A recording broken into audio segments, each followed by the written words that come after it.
When you picture a Roman feast, what comes to mind? Perhaps sprawling marble villas, senators draped in white togas, reclining on couches as servants bring them roasted peacocks, honey-glazed dormice, and endless flagons of wine. This is the image we have from movies and television, a world of decadent, almost grotesque luxury. But for the 99% of the population of the Roman Empire, for the common plebeian in the city, the farmer in the field, the soldier on the frontier, that image was a complete fantasy. Their world of food was far simpler, more monotonous, and, to our modern palates, incredibly strange. Tonight, we will explore the surprising truth about the Roman diet. We are not visiting the emperor's banquet. Instead, we are stepping into the crowded, smoky kitchens of a tenement block, queuing for the grain dole, and smelling the strange and pungent aromas of a Roman street food counter. We will discover the three things that truly fueled the empire: bread, wine, and a bizarre all-powerful sauce made from rotten fish that they put on absolutely everything. This is a journey into the daily life and the very taste of the ancient world. This story is told in a calm, detailed narrative, perfect for deep learning, relaxation, or to help you sleep. So, before the first course is served, take a moment to like this video and subscribe to Born in the Past. And as always, I am fascinated by our global community. So please let me know in the comments where you are watching from and what time it is in your part of the world. All right, find a comfortable spot. Perhaps pour yourself a glass of watered-down wine in the Roman style. And let's explore the true taste of ancient Rome. To understand a Roman world, you must first understand its foundation. And that foundation was not built on marble or even on iron, but on something far more fundamental: grain. Wheat, barley, spelt, and millet. These were the engines of the empire, the fuel that fed its legions, its cities, and its people. The entire political stability of the city of Rome itself rested on the emperor's ability to provide one thing: bread and circuses. And the bread came first. For you, a common plebeian living in a crowded, multi-story apartment block, an insula in the heart of the city, your life is dictated by the annona, the grain dole. This is the system of free or heavily subsidized grain provided by the state to hundreds of thousands of Rome's citizens. It is both a form of welfare and a tool of political control. A well-fed population does not riot. Your day often begins by waiting in a long, noisy, shuffling queue.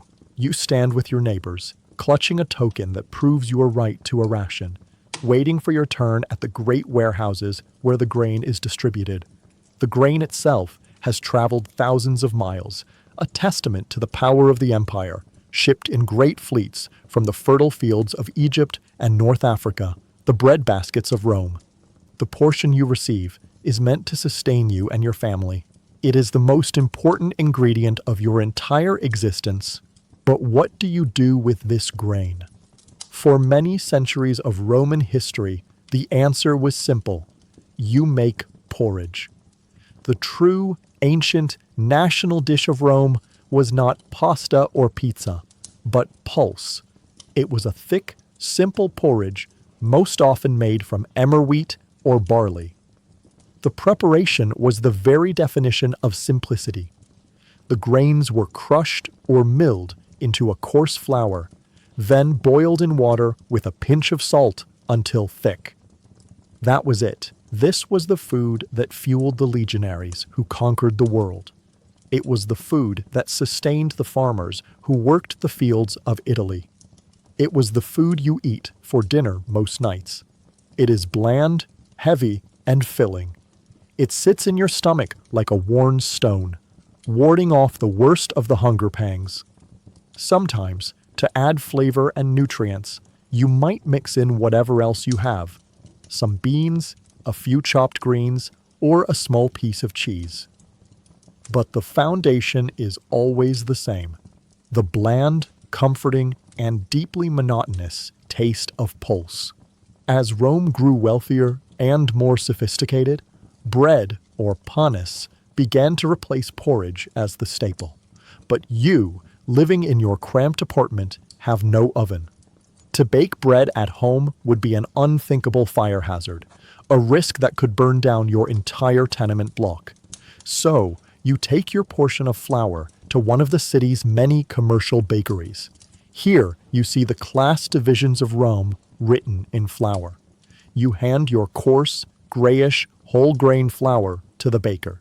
He will bake it for you for a fee or in exchange for a portion of the flour itself.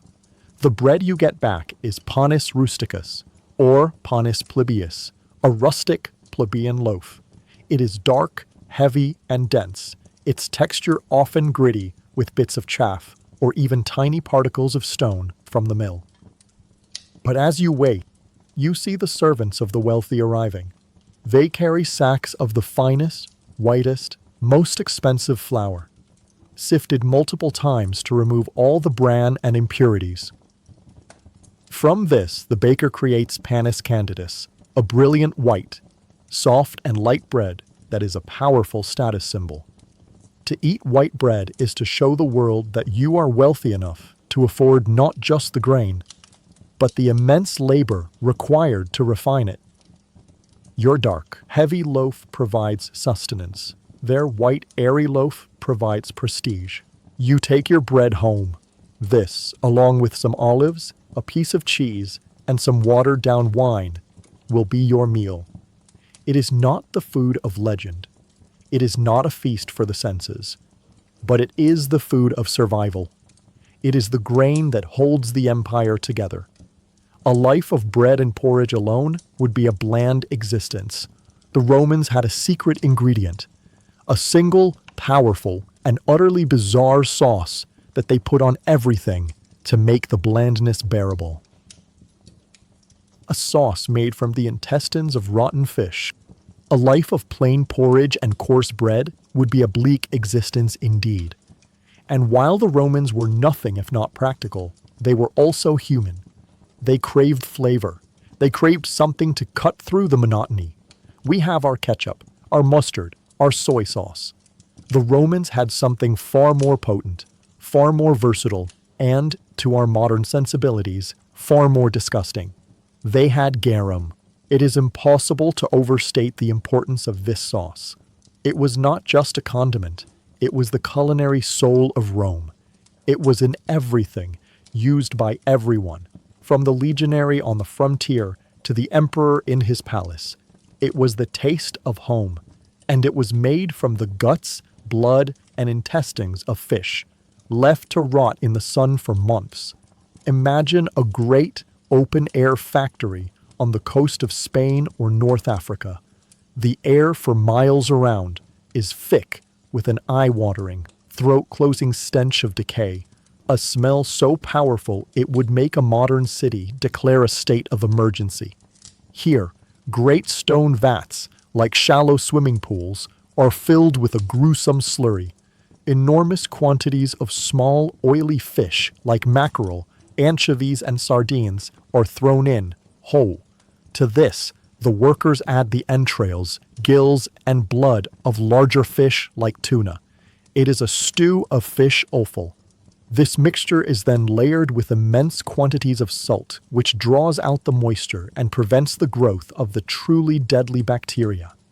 And then it is simply left. For 2 to 3 months, it sits under the relentless Mediterranean sun, a great, bubbling, decomposing soup of fish parts. The natural enzymes in the fish's own digestive tract begin to break down the flesh, liquefying the entire mass in a slow, controlled process of fermentation. It is, quite literally, controlled rot. After several months, what is left is a brownish, watery liquid. This liquid is then carefully strained through fine wicker baskets. The first liquid that drips through, the clearest and most potent, is the most prized. This is garum, the thick, sludgy paste of leftover fish bits that remains in the basket is a cheaper byproduct called alec. Nothing is wasted. This process created a product with a complex, savory, and intensely salty flavor, rich in the natural amino acids that we now call umami. It was the Roman equivalent of MSG, a flavor enhancer that added a deep, meaty richness to any dish. And the irony is that this sauce, born from the most disgusting process imaginable, became a symbol of sophistication and wealth. The best garum, known as garum sociorum, made in Spain from the blood and gills of mackerel, was astronomically expensive. It was sold in small, elegant clay jars called amphorae and was worth more than its weight in gold. A tiny bottle of this sauce was a sign of immense status, a luxury item that only the super rich could afford. The irony is delicious. The wealthiest senators in Rome would pay a fortune to sprinkle their food with a liquid that a common fisherman 1,000 miles away would consider the foul-smelling byproduct of his work. And they used it on everything. You, as a common Roman, would buy the cheaper stuff, the potent, fishy liquid sold from large barrels in the market. You would add a spoonful to your bland pulse to give it some life. You would dip your coarse bread into it. It was mixed with wine to create a popular drink called inagarum. It was drizzled over boiled vegetables, mixed into sausages, and used as a base for almost every stew and sauce. Even more bizarrely, it found its way into sweet dishes. The Roman cookbook of Apicius includes recipes for custards and desserts that call for a few drops of garum. Used in the same way, we might use a pinch of salt in caramel to enhance the sweetness. Imagine a sweet honey and poppy seed cake with a distinct, lingering aftertaste of fermented fish. That was the taste of Roman luxury. So you sit down to your simple evening meal. A bowl of porridge, a piece of bread. You reach for your small clay bottle of cheap garum. You sprinkle a little over your food, and the powerful, pungent aroma fills your small apartment. It is the smell of the empire, a smell of salt, of the sea, of decay, and of a strange, sophisticated civilization that found its most beloved flavor in a vat of rotting fish. It is a beautiful irony, and to you, it is simply the taste of dinner. The foundation of your diet is grain. The flavor, the sharp, salty kick that makes the blandness bearable, comes from garum. But the substance of your daily meal, the bulk that fills your stomach between the morning bread and the evening porridge, comes from the humble earth. It comes from the small, dusty market stalls, and if you are lucky, the small garden plot you might be allowed to tend. This is a world away from the exotic banquets of the rich. This is the world of the Roman vegetable. If there is one vegetable that defines the Roman world, from the legionary's camp to the farmer's table, it is the cabbage. It is the subject of poetry and agricultural manuals. Cato the Elder, a famously austere statesman, praised the cabbage above all other plants, believing it could cure any ailment, from indigestion to melancholy. For you, it is not a medicine. It is simply food, a reliable and cheap source of sustenance. You eat it boiled, usually for so long that its color fades to a pale, sad green, and its texture becomes a soft, watery mush. It is the backbone of your stews and pottages, a familiar, slightly bitter taste that you have known your entire life. Your meals are built upon the holy trinity of flavor that has sustained civilizations for millennia: onions, leeks, and garlic. Their sharp, pungent smell fills your small apartment when you cook, a familiar and comforting aroma. They are cheap, they grow easily even in poor soil, and they have the power to turn a simple bowl of boiled beans into something that tastes like a meal. You use them generously. Their aggressive, earthy flavor, a welcome assault on the senses after a day of blandness. Meat is a distant dream, a luxury for feast days or for the wealthy who can afford the butcher's prices. Your protein, The fuel that rebuilds your tired muscles after a day of labor comes from the legume. Lentils, chickpeas, and especially the hearty, ubiquitous fava bean are the true meat of the people. You buy them dried and in bulk from the market. They are cooked for hours in a pot over your small charcoal brazier, simmering with a bit of onion and whatever herbs you can find, until they break down into a thick, savory, nourishing stew. This is the poor man's meat. It is not a choice you make for your health. It is a choice made for you by your poverty. It is a hearty, if endlessly repetitive, meal. Sweetness is a rare and treasured treat. The honey of the wealthy is too expensive for you. Your sweetness comes from fruit, but only when it is in season and cheap. In the autumn, you might buy a few small, hard apples or pears, their flavor more tart than sweet. In the summer, you might indulge in a handful of ripe, sticky figs, a true delicacy. Grapes are plentiful, but most are destined for the great wine presses. Their sugary juice considered too valuable to be wasted on simple eating. On the hungriest days, in the lean weeks before the grain dole is distributed, you rely on the kindness of the wild earth. You send your children to the fields and uncultivated patches of land just outside the city walls to forage for whatever they can find. They return with their hands full of stinging nettles, which you must boil carefully to remove their sting, turning them into a dark, iron-rich green sludge. They bring mallows and other edible weeds. It is the food of last resort, the diet of desperation, but it fills the stomach. And how is all this prepared? You do not have a grand kitchen with multiple hearths and ovens. You have a single, small, portable charcoal brazier. Your primary and often only method of cooking is the clay pot. Everything is boiled for hours. In your world, vegetables are not eaten crisp and fresh.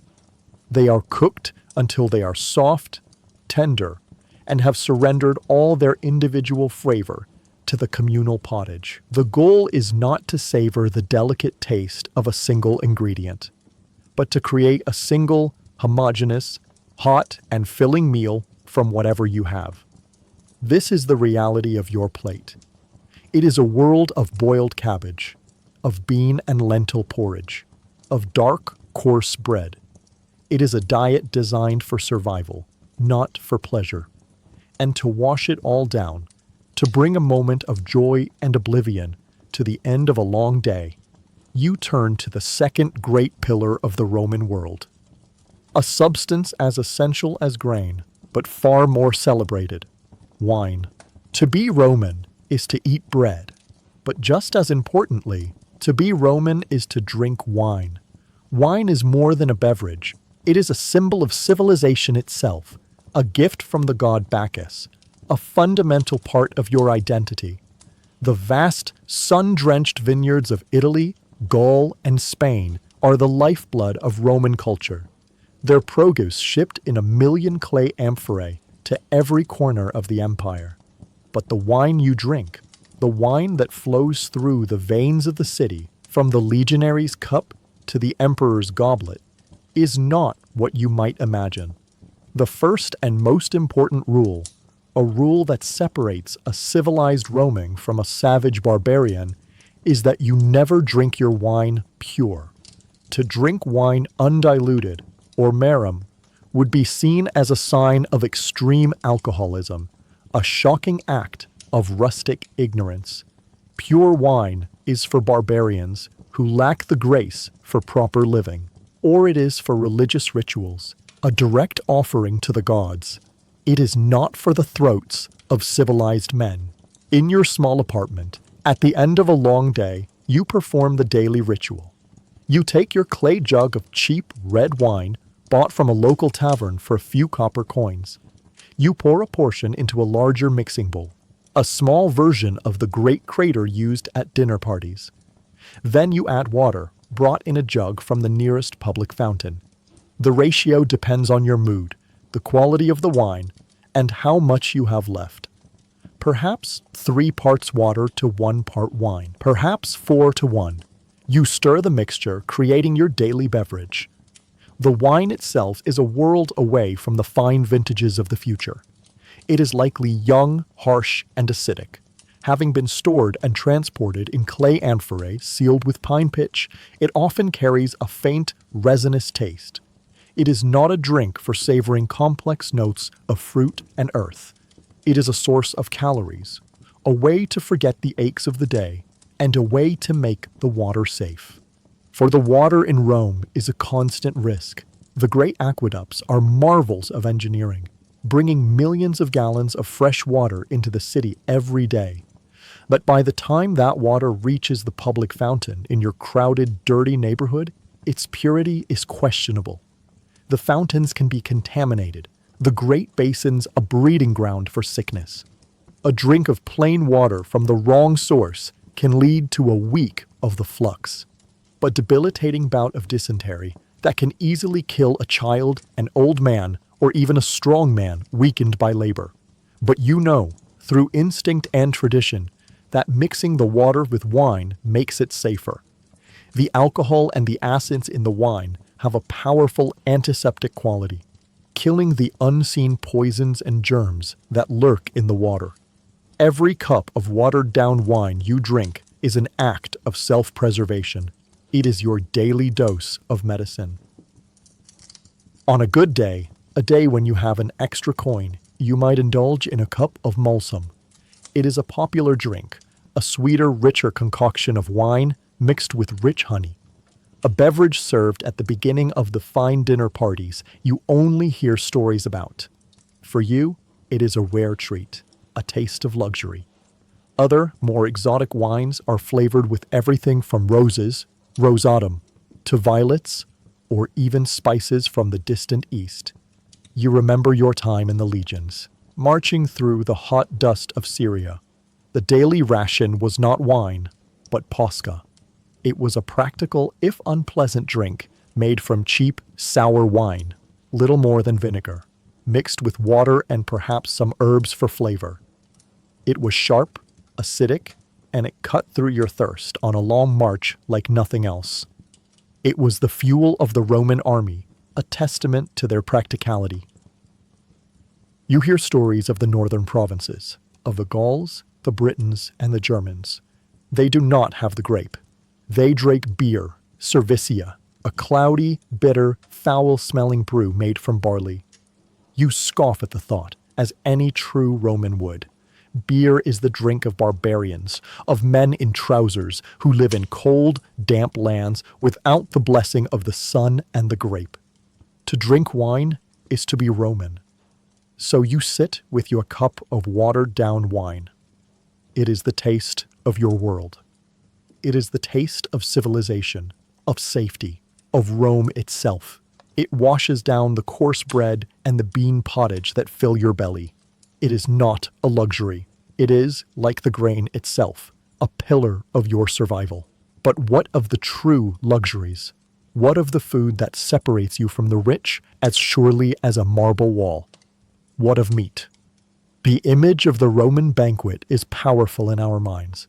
A table groaning under the weight of whole roasted pigs, great haunches of beef, and exotic birds. But for you, the common Roman, this image is a cruel fantasy, a story told about a world so far removed from your own, it might as well be the world of the gods on Mount Olympus. For the vast majority of people in the Roman Empire, a diet rich in meat was an unimaginable luxury. There are many reasons for this. Firstly, the cost. Meat was expensive, far beyond the means of a laborer or a small shopkeeper. Secondly, the nature of agriculture. The great oxen that you see pulling plows in the fields are far too valuable as beasts of burden to be slaughtered for their meat. They are living tractors, the engines of the grain supply. To eat an ox would be like eating your own plow. And finally, there is the simple problem of preservation. In the heat of a Roman summer, without refrigeration, fresh meat spoils with terrifying speed. It must be eaten the same day it is butchered, or it must be preserved with large quantities of salt, another expensive commodity. So when you do eat meat, what is it? Overwhelmingly, it is pork. The pig is the true animal of the Roman people. They are relatively easy to raise. They can eat almost anything, and they provide a rich, fatty meat that is deeply satisfying. You might see simple, smoky sausages sizzling on a street vendor's grill. Their smell a tantalizing torture as you walk by. On a very special occasion, perhaps a family wedding, you might all pool your money to buy a suckling pig to be roasted at the communal bakery. Its crackling skin, a delicacy you will talk about for weeks. Pork is the meat of the masses, the most common and accessible taste of luxury. Other meats make a rare appearance. Chicken and other fowl are eaten, but they are more expensive. You might buy a single scrawny chicken for a religious festival, and your wife Ilara will know how to boil it for hours, extracting every last bit of flavor to create a rich broth that will form the basis of your meals for days. Goat and mutton are also known, especially in the more rural parts of Italy, but are less common in the great city. The one time you're likely to eat beef is after a great public sacrifice. When the emperor celebrates a military triumph, great white oxen are sacrificed to Jupiter on the Capitoline Hill. While the gods receive the smoke and the entrails, the meat is often distributed to the people as part of the public feast. You stand in another queue, this one more joyous and chaotic than the grain dole line, and you are given a chunk of boiled or roasted beef. It is often tough and stringy, but it is meat, and it is a gift from the emperor, a taste of his victory. And what of the truly exotic meats you hear stories about? The food of the fabulously wealthy, the dishes served at their decadent banquets. You hear whispers of these things from the slaves who work in their great houses. They speak of dormice, fattened on nuts and honey in special clay jars until they are plump, then roasted and served as an appetizer. They speak of peacocks and flamingos, their feathers reattached after cooking, so they appear alive on the platter. They speak of sows' wombs and the tongues of nightingales. To you, this is not even food. It is a kind of madness, a level of decadence so extreme it seems offensive to the gods. The idea of a man spending a fortune on a single, ridiculous dish while your own children are hungry is a perfect illustration of the unbridgeable gulf between your world and his. So for you, meat is not a staple. It is an event. Perhaps once a month, you can afford a small piece of pork belly. You watch as Alera renders the fat, which will be carefully saved and used for cooking for the next week. The small, crispy pieces of meat that are left are a treasured addition to your evening pottage, each bite savored. The rich, fatty, salty taste is a burst of pure pleasure in your usually bland diet. It is a reminder of a world of abundance that exists just beyond your reach. It is a luxury, and its rarity is what makes it so impossibly, achingly delicious. The story of what you eat is also the story of when you eat. Your life is not structured around three distinct, equal meals like in the modern world. Your day is shaped by the sun and by a rhythm of labor and leisure that is distinctly Roman. The workday begins at dawn, and for most laborers and craftsmen, it ends shortly after midday. This leaves a long afternoon for other pursuits, primarily the all-important visit to the public baths. Your pattern of eating is built around this structure. The first meal of the day is the ientaculum. It is a breakfast, but not as you might picture it. There are no great feasts to start the day. For the vast majority of Romans, this is a simple, functional, and often hurried affair. You wake before dawn, dress in the gloom of your small apartment, and prepare for work. Your breakfast consists of a piece of your dark, coarse bread, perhaps dipped in a little watered-down wine to soften it, or rubbed with a clove of garlic for flavor. Sometimes, you might have a small piece of salty cheese or a handful of olives. It is a quick, utilitarian meal, often eaten while standing or walking, designed to provide just enough energy to get you through the morning's labor. After the morning's work is done, sometime around noon, comes the prandium. This is the midday meal, the Roman lunch. Like breakfast, it is typically a light and simple meal, usually served cold. It is not a major social event where families gather. It's a quick refueling. For you, it might consist of leftovers from the previous night's dinner, a little cold lentil stew perhaps. More often, it is simply more bread, another piece of hard cheese, and some fruit if it is in season, like a few figs or an apple. This meal is meant to be eaten quickly, providing just enough energy for the afternoon's activities, a trip to the public baths, or tending to household errands. The true meal of the day, the one your entire household revolves around, is the cena. This is dinner. It begins in the late afternoon as the heat of the day begins to subside and the shadows lengthen. This is the main social and familial meal, the one time in the family gathers. For the wealthy, the cena could be an elaborate multi-hour banquet. For you, it is simply the one hot meal you will have all day. In your small apartment, Alara tends to the single charcoal brazier, the only cooking implement you own. The smell of a simple vegetable pottage, thick with leeks and beans, begins to fill the single smoky room.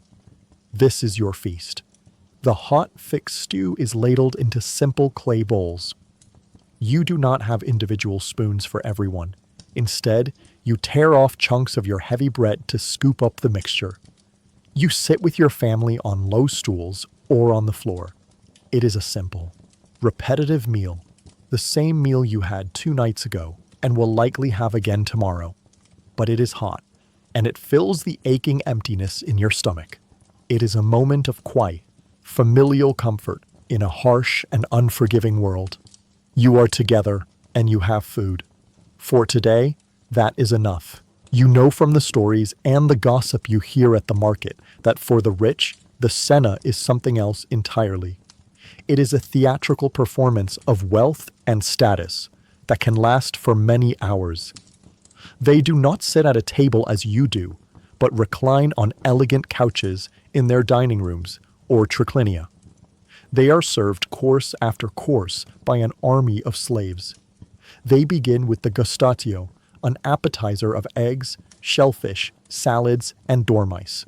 Then come the prime mensa, the main courses, featuring a parade of roasted meats, exotic birds, and fish drenched in complex sauces. Finally, they enjoy the secundae mensa, the dessert course of fruit, nuts, and honeyed cakes.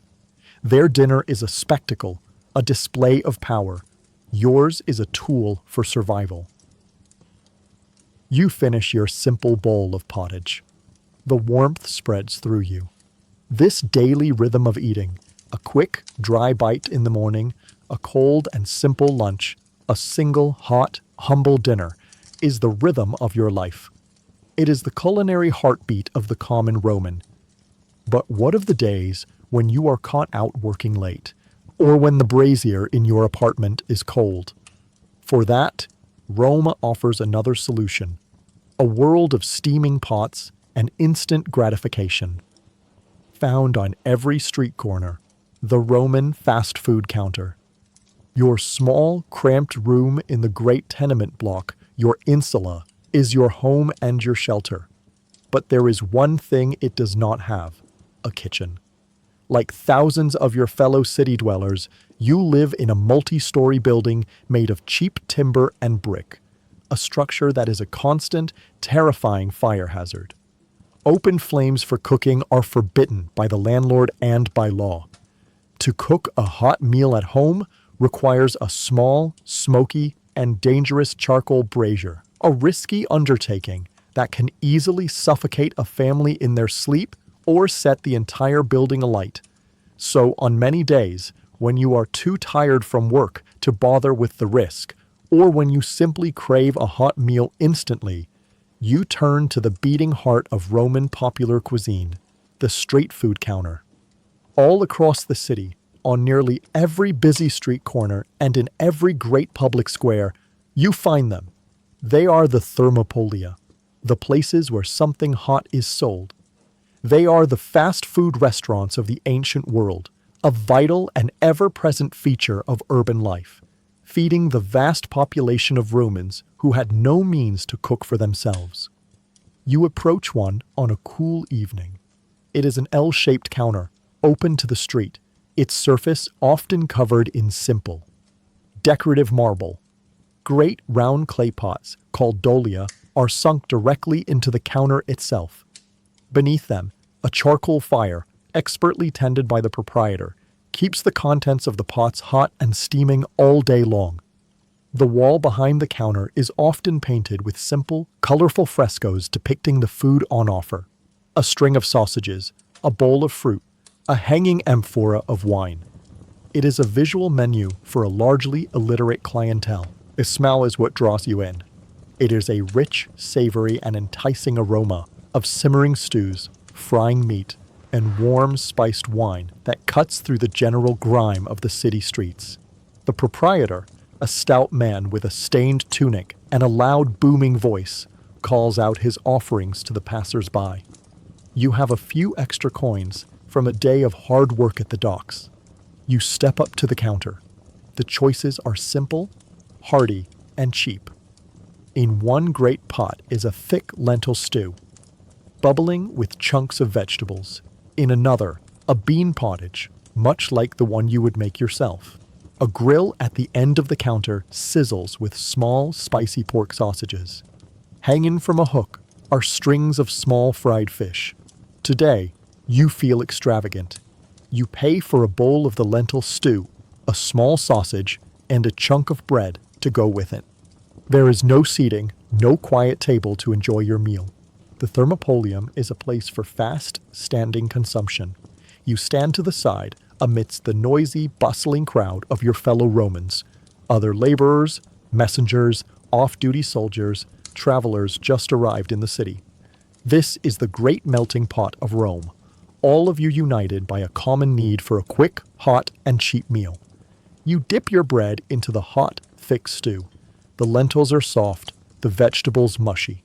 But it is deeply savory, flavored with herbs and a generous splash of cheap garum. It is hot, and it warms you from the inside out. The sausage is salty, fatty, and filled with a gratifying meaty flavor, a rare treat. You eat quickly, hunched over your bowl, trying to keep the jostling crowd from spilling your precious meal. This is how a huge portion of the city eats every single day. This is the surprising truth that is often forgotten. Roman dining was not all reclining on couches. For the common man, it was often a quick, standing meal, bought from a counter and eaten on the street. The concept of takeaway, of a convenient, ready-made meal, is not a modern invention. It was perfected in the crowded, bustling, and kitchenless world of ancient Rome. You finish your meal, wiping your bowl clean with the last piece of bread. The food has silenced the gnawing hunger in your stomach and given you a renewed sense of warmth and energy. You give a nod to the proprietor and melt back into the river of people flowing down the street. You have been fed, but your simple, satisfying meal of stew and sausage is a world away from the truly spectacular and often bizarre feasts being prepared at this very moment in the great villas of the city's elite. And it is to that world of unbelievable excess that we now turn. You will never see the inside of a senator's dining room. You will never be invited to a nobleman's feast.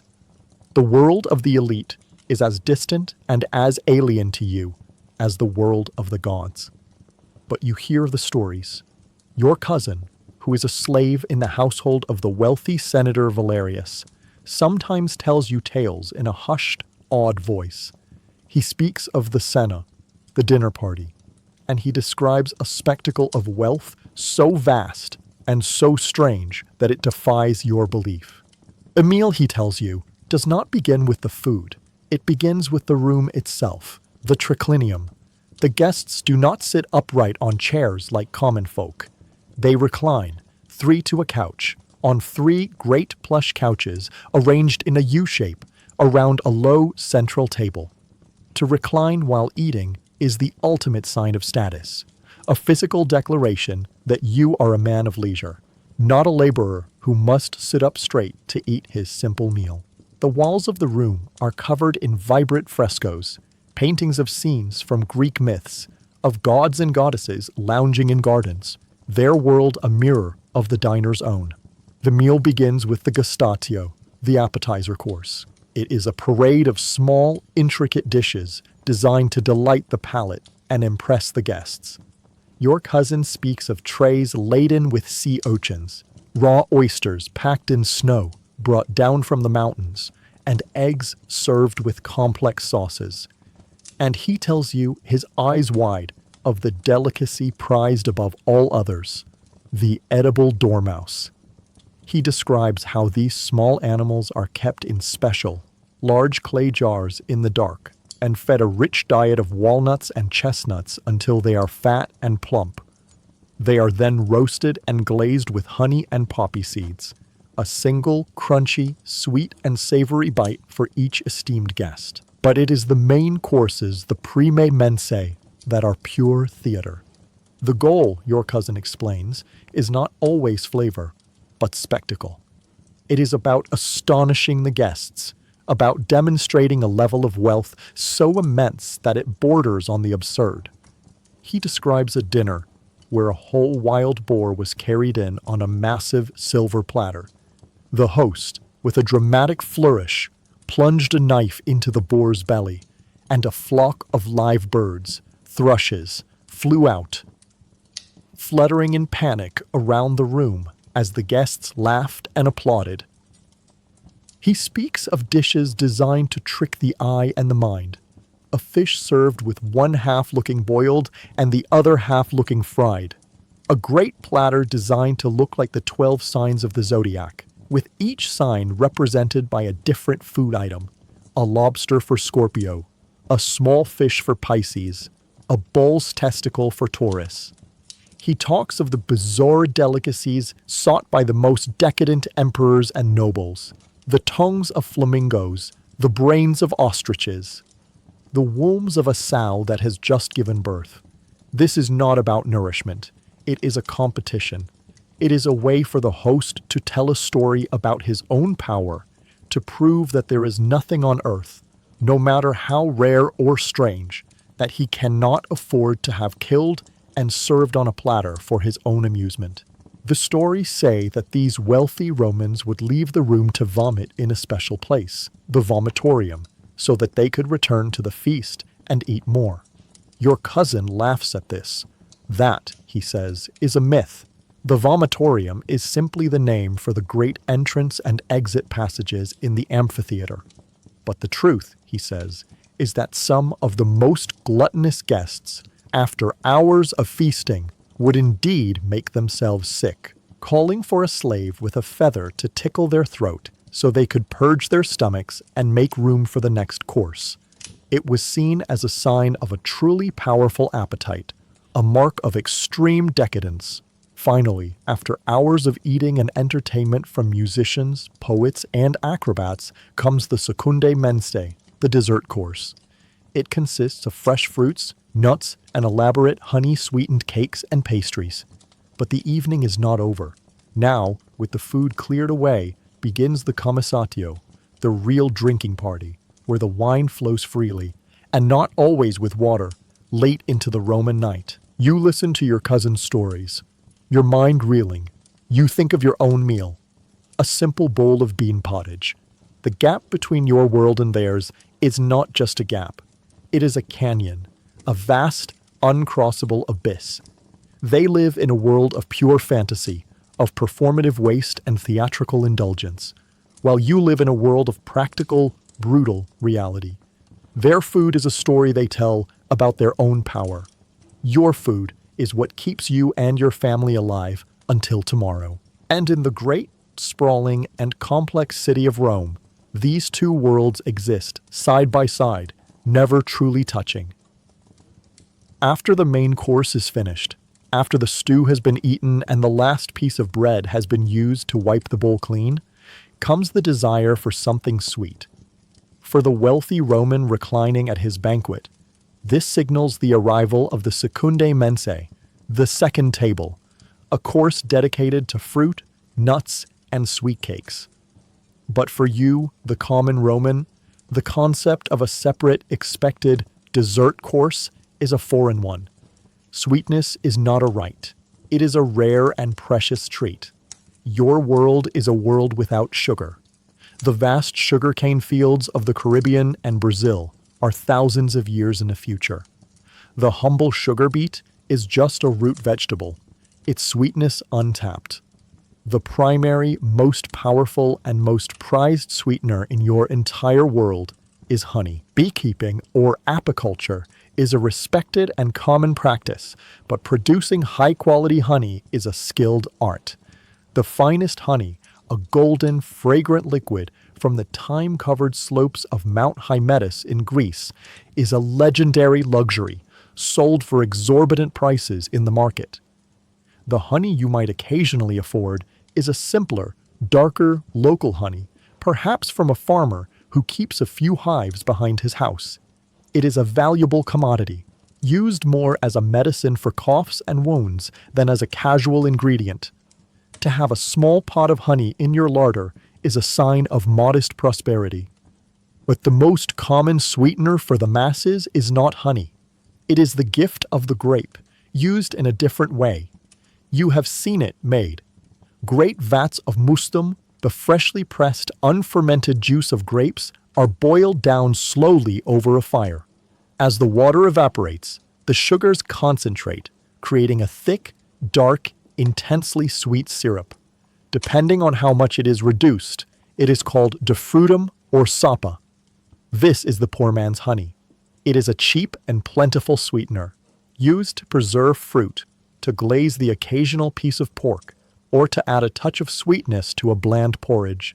For most of your days, your dessert is the simplest thing imaginable: a piece of fruit, a ripe fig in the late summer, its sticky, honey-like sweetness a pure, natural delight.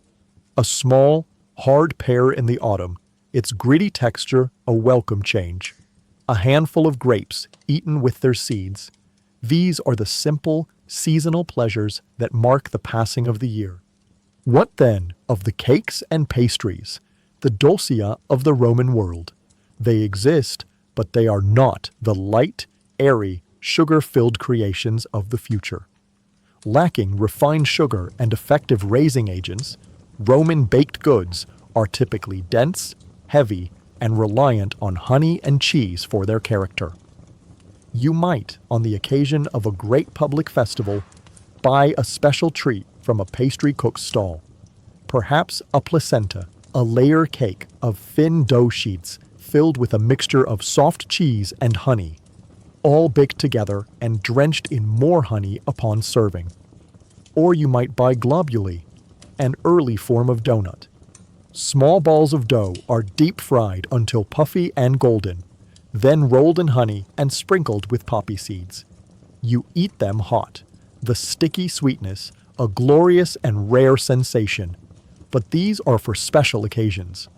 On a normal night, in your small hut, there is no second course. The meal ends when the pottage is gone.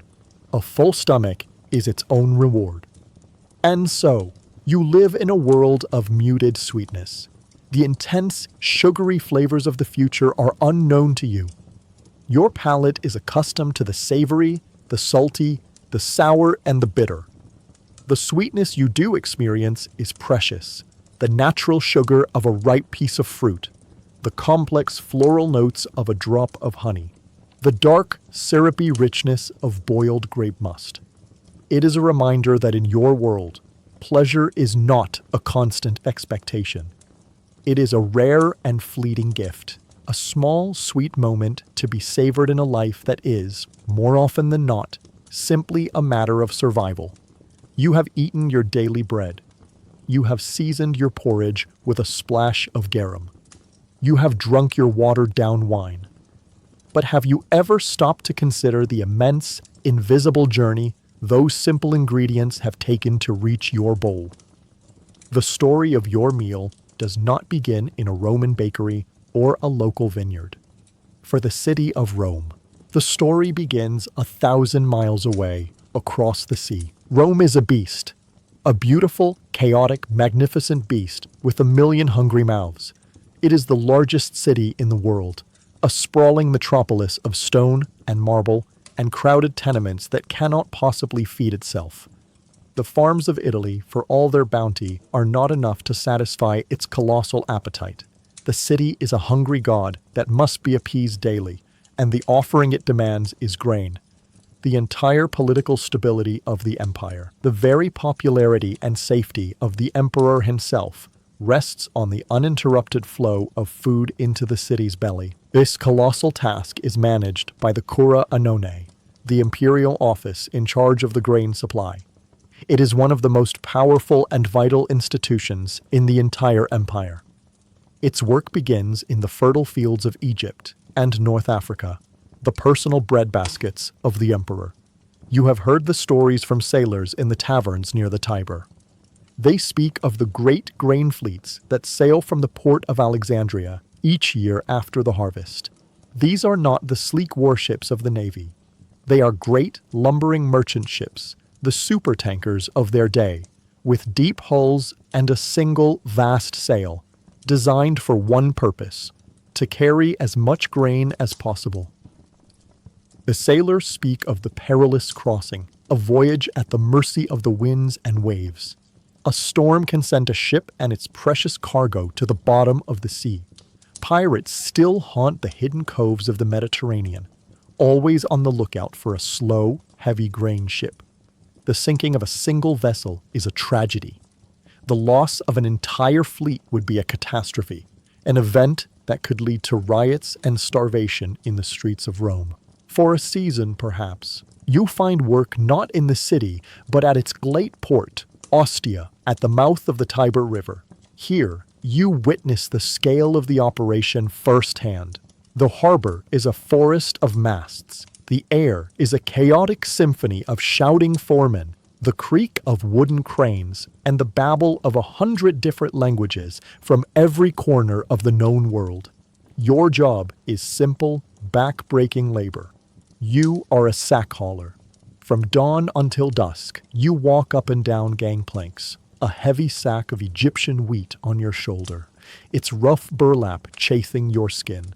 You are one of thousands of men, mostly slaves and poor freemen, who unload the great seagoing ships and transfer their cargo to smaller, flat-bottomed river barges. You see the great warehouses, the Horea, buildings as large as temples, filled to the rafters with the grain that represents the city's survival for the coming year. They are guarded day and night by soldiers. This is not just food. It is the currency of power, the tool the emperor uses to keep the masses happy and quiescent. Perhaps you find work on one of the river barges, a grueling, monotonous job pulling and towing the heavy vessel up the Tiber against the current. The work takes days.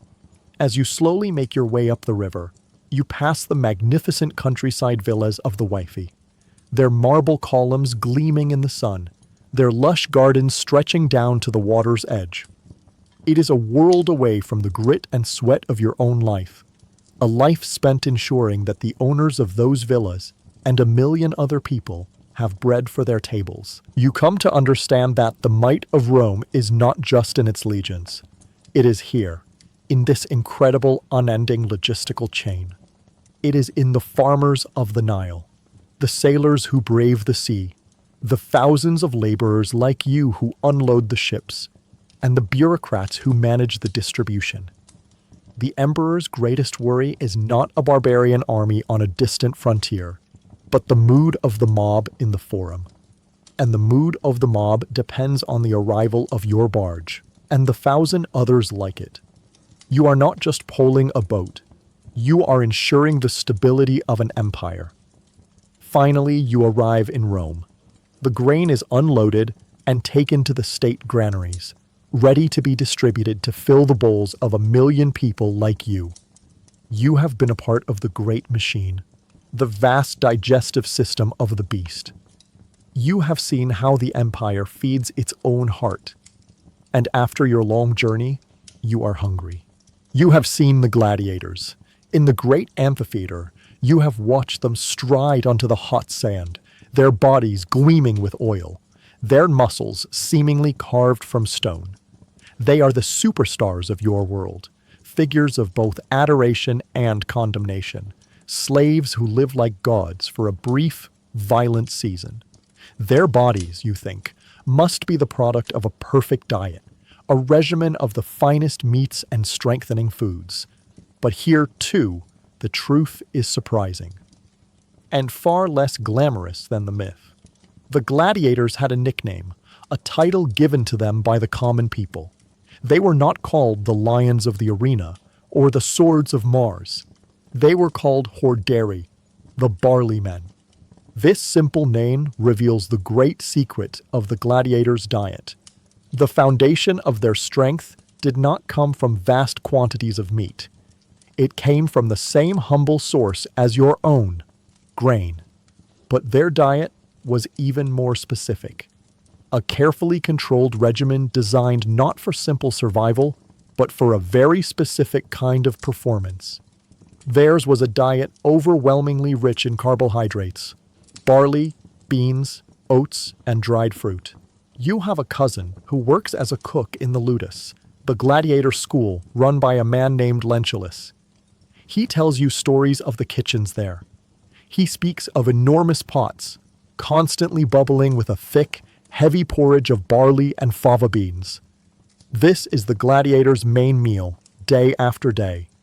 It is a dense, high-calorie sludge, designed to provide the massive amounts of energy needed for their grueling, non-stop daily training.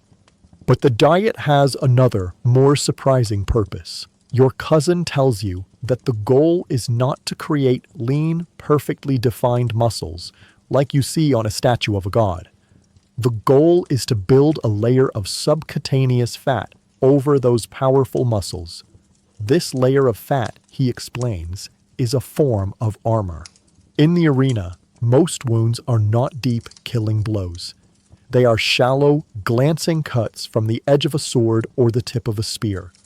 For a lean man, such a cut could easily sever a crucial nerve or muscle, ending the fight. But for a gladiator with a protective layer of fat, that same cut is far less dangerous. The blade slices through the fat, creating a dramatic, bloody wound that excites the crowd, but it does not damage the essential muscle beneath. The fat protects the vital structures, allowing the gladiator to continue fighting even while bleeding profusely.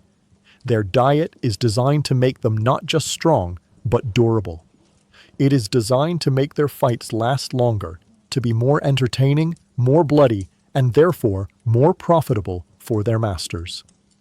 The gladiators themselves complain about the food. They call it mush, and long for the taste of meat and finer things. But they eat what they are given, consuming thousands of calories a day to fuel their training and build their protective bulk. There is another strange element to their diet. Your cousin speaks of a special drink they are given after training, a gladiator's ash drink. It is a foul-tasting gray concoction made from the ash of burned wood or plants, mixed with water. You learn that this ash is incredibly rich in calcium. It is a primitive but effective dietary supplement designed to help strengthen their bones and speed their recovery from the constant injuries and fractures they sustain in training.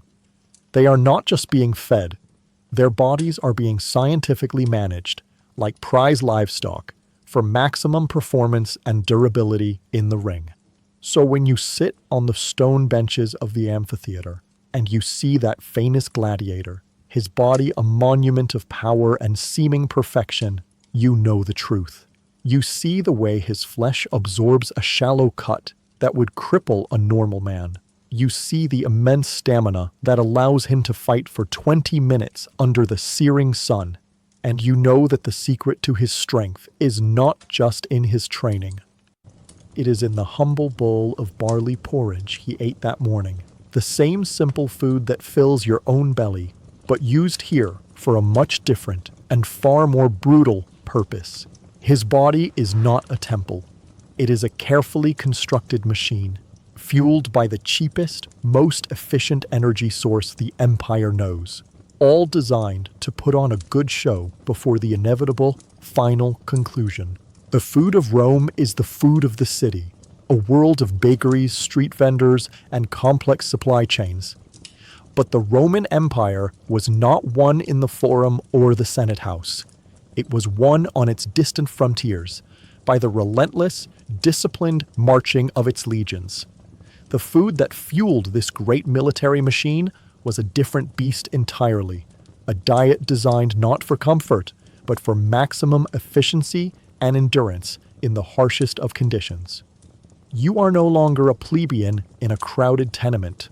You are a legionary, a soldier of Rome, on campaign in the cold, damp forests of northern Britannia. Your life is one of iron discipline, back-breaking labor, and constant vigilance. And your diet reflects this reality. Your pack is a crushing weight on your back, containing your armor, your shield, your short sword, your javelins, and your entrenching tools. But the heaviest and most important part of your load is your food. You carry your own supply of grain, usually hardy, weather-resistant wheat, in a leather sack. This is the core of the Annona Militaris, the military ration. Unlike your civilian counterpart in Rome, you do not receive bread. You receive the raw ingredient, and you are expected to process it yourself. At the end of a grueling 20-mile march, after you have spent hours digging the deep ditch and building the sharp palisade of your fortified marching camp, your work is still not done. You and the 7 other men of your contubernium, your tent group, gather around a small fire. You take out your personal hand mill, a simple, heavy tool consisting of 2 circular stones. You pour in a handful of your grain ration and begin to grind. The sound fills the camp at dusk, a low, grating, rhythmic rumble of thousands of men all performing the same laborious task. It is the sound of the army preparing its fuel for the next day's march. From this coarse, whole grain flour, you make your bread. It is not the soft, leavened loaf of a city bakery. It is buccellatum, a soldier's hardtack. You mix the flour with a little water and salt, form it into a flat, round cake, and cook it directly on the hot embers of the fire or on a heated stone. The result is a hard, dry, unleavened biscuit. It is incredibly durable and will not spoil for weeks, making it the perfect military food. But it is also incredibly tough, a challenge for the strongest of teeth. You learn to break it into pieces and soak it in your daily cup of posca to soften it enough to chew. Alongside the grain, your ration consists of the essentials. Salt, more precious than gold out here on the frontier, is carefully guarded and rationed. And fat. You are given a portion of lard or cured bacon, which is both a source of immense energy and your primary cooking medium.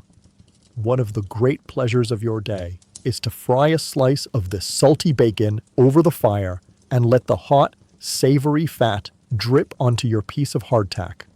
A moment of pure caloric bliss. The official ration is monotonous, designed for survival, not morale. So you are expected to supplement it. You are a legionary, but you are also a hunter and a forager. In the forests of Britannia, you learn to set snares for rabbits and hunt for deer. You fish in the cold, clear streams. You learn which local roots and greens are safe to eat. And then there is the other form of supplement, requisitioning. When you march through populated areas, the army's quartermasters will purchase or simply demand supplies from the local farmers. This is a constant source of friction between the army and the provincial population. You have stood guard while your centurion negotiates the purchase of a farmer's entire flock of sheep, a transaction that you know will leave the local village poor, but your legion fed. Around the small campfire, you share your meal with the men of your contubernium. You are closer than brothers. You have marched together, fought together, trained together, and now you eat together, pooling your resources. One man may have snared a rabbit, another may have received a package from home with some cheese or olives. Everything is shared. The simple meal of hard bread, salted bacon, and perhaps a piece of roasted meat is a ritual that binds you together, a moment of community at the end of a hard day. This is the diet of a conqueror. It is not designed for pleasure. It is designed for efficiency, for endurance, for turning ordinary farmers and city dwellers into the toughest, most resilient soldiers the world has ever known. It is a diet of hardship that forges an unbreakable strength. It is the simple, practical, and unyielding taste of the iron will of Rome, served on a piece of hard bread in a cold and hostile land. Your world of food is defined not just by what you eat, but also by what you do not. Every culture has its rules, its invisible lines drawn around certain foods, marking them as strange, unclean, or simply barbaric. For you, a Roman, your diet of bread, wine, and olive oil, the great Mediterranean triad, is more than just sustenance. It is the very definition of civilization. And anything that falls outside of that sacred trinity is viewed with deep suspicion and contempt. The most prominent of these forbidden drinks is beer. You have seen it in the taverns near the great barracks that house the auxiliary troops, the soldiers recruited from the northern provinces. While you sip your watered-down red wine, a group of auxiliary soldiers from Gaul or Britannia will be laughing loudly over frothing mugs of cervisia. To you, it is a foul-smelling, cloudy, and bitter concoction.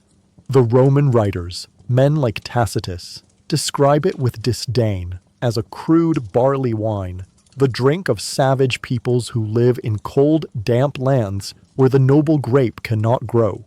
To drink beer is to identify yourself as a barbarian, a man of the cold, wild north, not a civilized citizen of the sun-drenched Mediterranean. The same is true of fat. Your entire world is lubricated by the olive. You cook with olive oil, you clean your body with it at the baths, you light your home with it in your lamps. It is a clean, pure, and blessed substance. Butter, however, is the fat of the barbarian. It is what the pale-skinned, trouser-wearing Germans and Gauls smear on their bodies and put in their hair. The very smell of it, a rich and slightly rancid odor, is deeply unpleasant and foreign to you. In your mind, butter is associated with a nomadic, pastoral life, not the settled agricultural life of a true Roman. To choose butter over the sacred olive oil is an act of profound cultural ignorance. Beyond these cultural prejudices, there are deeper, more mysterious taboos tied to religion and philosophy. You hear whispers of the followers of Pythagoras, a strange and secretive philosophical sect. They are strict vegetarians, believing in the transmigration of souls, and that to eat an animal is to risk eating the soul of a reincarnated human. But their most famous and bizarre prohibition is against the eating of fava beans, the very beans that are a life-saving staple for you and millions of other poor Romans are to them a forbidding food. The reasons are shrouded in mystery. Some say it is because the bean's hollow stem was believed to be a ladder for souls, connecting the earth to the underworld. Others whisper that the bean itself could contain the trapped souls of the dead. Whatever the reason, you look at your humble bowl of bean porridge with a new sense of wonder, knowing that for some, this simple meal is a matter of profound spiritual danger. There are other more specific religious taboos. The priests of Jupiter are forbidden from touching or even naming a dog, an animal you see every day in the streets. The followers of the Eastern mystery cult of Cybele, the Great Mother, are forbidden from eating certain kinds of pork. These rules are a complex web of ritual purity and ancient tradition that separates the sacred from the profane. You see these distinctions every day on the streets of Rome. You see an auxiliary soldier from Germania, his skin and hair slick with the butter he prefers, drinking a cloudy beer in a tavern, and you feel a sense of innate superiority. He may serve the empire, but his diet marks him as an outsider. You see a wealthy philosopher walk through the market, his gaze turning away in disgust from the strings of sausages hanging at a butcher's stall. His choice of a simple vegetable diet marks him as a man of deep, if strange, spiritual conviction. Your food, the simple, predictable diet of your people, is a form of identity. It tells the world who you are. You are a Roman. You are a man of the grain, the grape, and the olive. Every meal you eat, every cup of watered-down wine you drink, is a quiet affirmation of your place in the civilized world. The food of others is a reminder of the vast, strange, and barbaric world that lies just beyond the borders of the empire, a world that your legions, fueled by bread and wine, are constantly fighting to keep at bay. You wake one morning feeling unwell. It is not a dramatic illness, no raging fever or violent sickness. It is a simple, heavy lethargy, a dull ache in your joints, a sourness in your stomach. In the modern world, you might dismiss it as a minor ailment and go about your day. But in ancient Rome, any deviation from health is a matter of serious concern, a sign that the delicate balance within your body has been disrupted. For in your world, food is not just for sustenance or pleasure. It is also medicine. You are fortunate enough to have saved a few coins, and you seek the advice of a medicus, a physician. He is a learned man, perhaps a Greek, with a serious face and hands that are surprisingly soft. He does not ask you about germs or viruses, for such concepts are thousands of years in the future. Instead, he asks you about the balance of your internal humors. This is the foundation of all Roman medicine, a theory inherited from the great Greek physicians. Your body, he explains, is composed of 4 essential fluids, or humors: blood, which is hot and moist; phlegm, which is cold and moist; yellow bile, which is hot and dry; and black bile, which is cold and dry. A healthy person is one in whom these 4 humors are in perfect balance. Sickness, he tells you, is simply the result of an imbalance, an excess or a deficiency of one of these vital fluids. The physician's examination is a quest to identify this imbalance. He asks you what you have been eating. He asks about the nature of your work. He asks about your mood. Have you been overly angry, a hot and dry emotion, or melancholic, a cold and dry one? He examines the color and consistency of your urine. He may even ask to examine your stool. Every detail is a clue to the state of your internal humoral landscape. After his careful examination, he delivers his diagnosis. You have an excess of phlegm, he announces with confidence. Too much cold and moist humor in your system. It is common in this damp, chilly season. It is what is making you feel heavy and lethargic. The cure, therefore, is not a single medicine, but a complete change in your diet. The principle is simple. To fight a cold and moist sickness, you must consume foods that are hot and dry. The physician writes you a prescription, a detailed list of what you must eat and what you must avoid. For the next week, he instructs, you are forbidden from eating fish, as it is a watery and moist food. You will also avoid cucumbers and melons. Instead, you will eat foods with a hot nature: garlic, onions, and especially leeks. Your bread should be dry and hard. If you can afford a small piece of meat, it should be roasted, not boiled, to add a fiery quality. And your wine, he adds, should be a strong red vintage, mixed with less water than usual, and perhaps with a pinch of pepper to increase its heat. This is Roman medicine.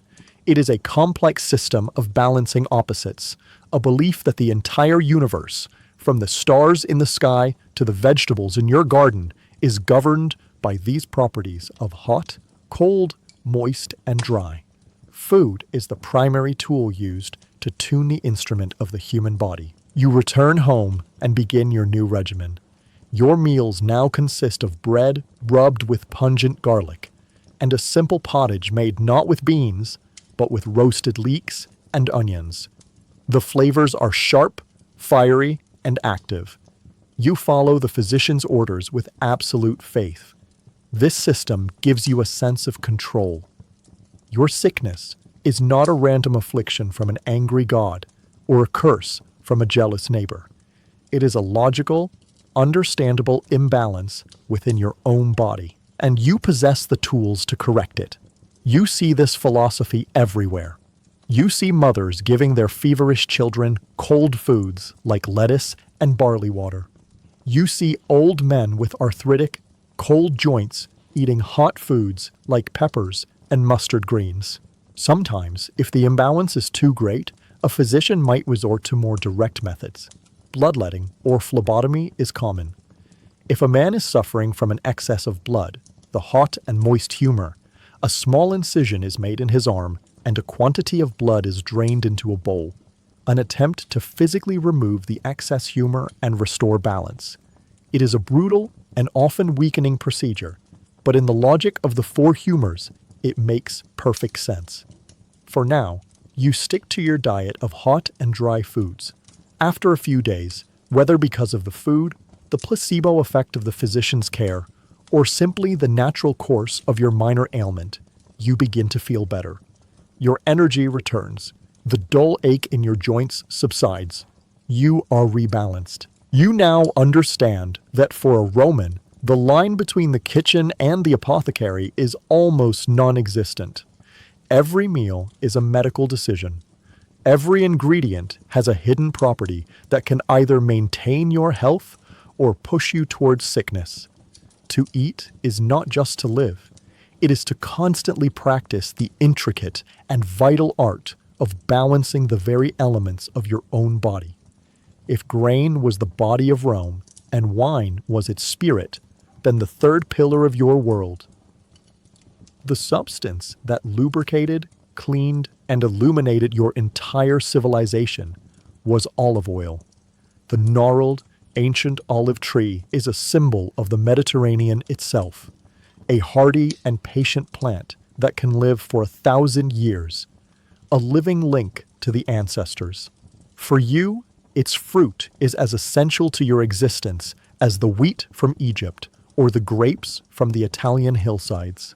You have seen the great olive groves outside the city, their silvery green leaves shimmering in the hot sun.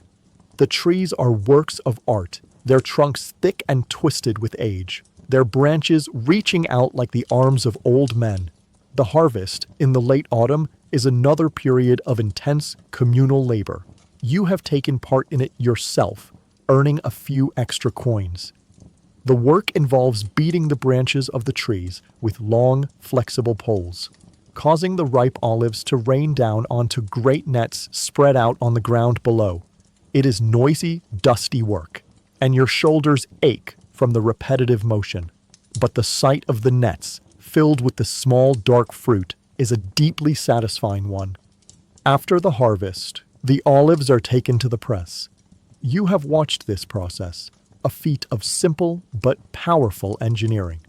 The olives are first crushed into a thick paste by a great stone mill, the trapidum, a heavy wheel often turned by a patient, plodding donkey.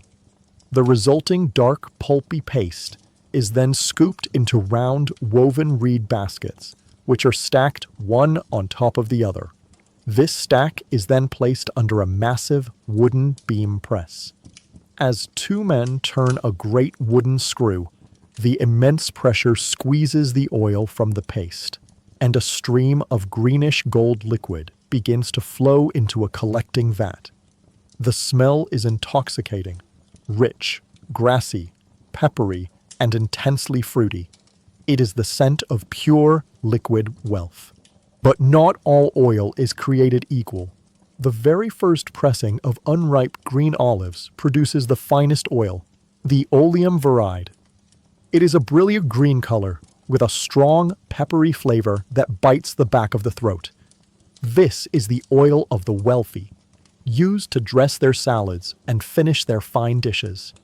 It is incredibly expensive, sold in small, elegant glass jars.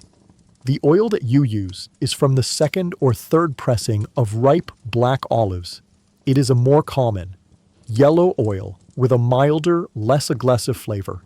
The oil you buy in a simple clay jug from the market. It is your primary source of fat. You use it for everything. You drizzle it on your bread. You add it to your bean pottage to give it richness. You use it for cooking, though frying is rare due to the expense of using so much oil at once. But the true genius of olive oil in the Roman world lies in its use beyond the kitchen. It is a universal tool, the solution to 100 different problems of daily life. The lowest quality oil, the final pressing that is smoky and unfit for consumption, is the fuel that lights your world. When darkness falls, you pour a small amount of this cheap oil into your lucerna, a simple, small clay lamp with a spout for a linen wick. The flame it produces is small, smoky, and dim, but it is enough to see the faces of your family in your small hut. Now, multiply that single flame by 1,000,000.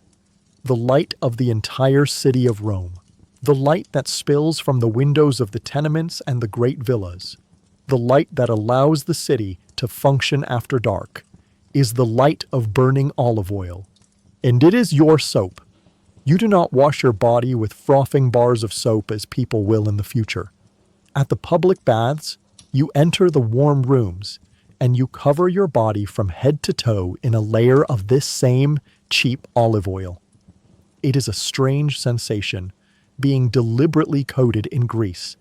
Then you take your strigil, a curved bronze or iron scraper. You use it to scrape the oil from your skin, and with the oil comes all the dirt, the grime, and the dead skin from a long day's work. The process leaves your skin clean, moisturized, and glowing. To be clean in your world is to be scraped. The olive is everywhere. It is a symbol of peace, the olive branch. It is a symbol of victory, the crowns of olive leaves given to triumphant generals and athletic champions. It is a fundamental part of your life. You eat with it, you light your home with it, and you clean your body with it. It is the golden oil that lubricates the entire machine of Roman civilization. A simple fruit that has been transformed by ingenuity into a substance as vital and as defining as wine or bread. And so, our journey through the Roman kitchen, from the fields of the farmer to the banquet of the senator, comes to an end. We have walked the crowded, noisy streets of Rome, a city of 1,000,000 hungry mouths. We have stood in the long, shuffling line for the grain dole, the foundation of the city's survival.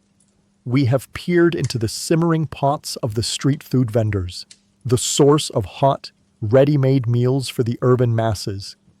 We have even glimpsed, through the stories of slaves, the almost unbelievable decadence of an aristocratic feast. We have tasted the coarse, gritty bread of the common man, and the sharp, salty shock of garum. We have understood the life-giving relief of watered-down wine, and the simple, seasonal pleasure of a ripe fig. We have felt the heat of the communal bakery's oven, and the cold dread of an empty larder during the hungry gap.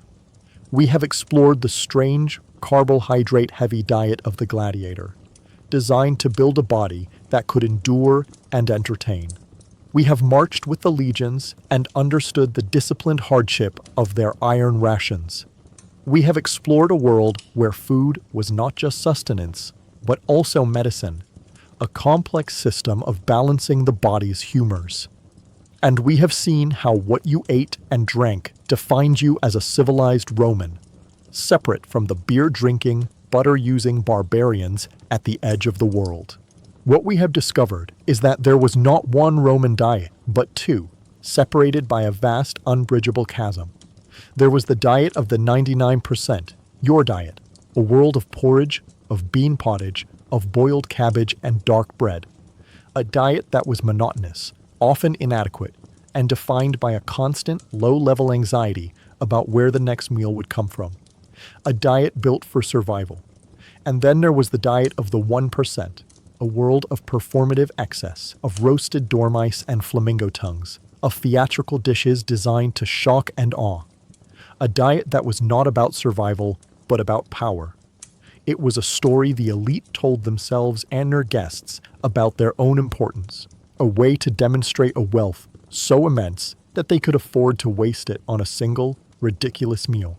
So now, as our story closes, you sit in your small, smoky room in your tenement block on a cool evening.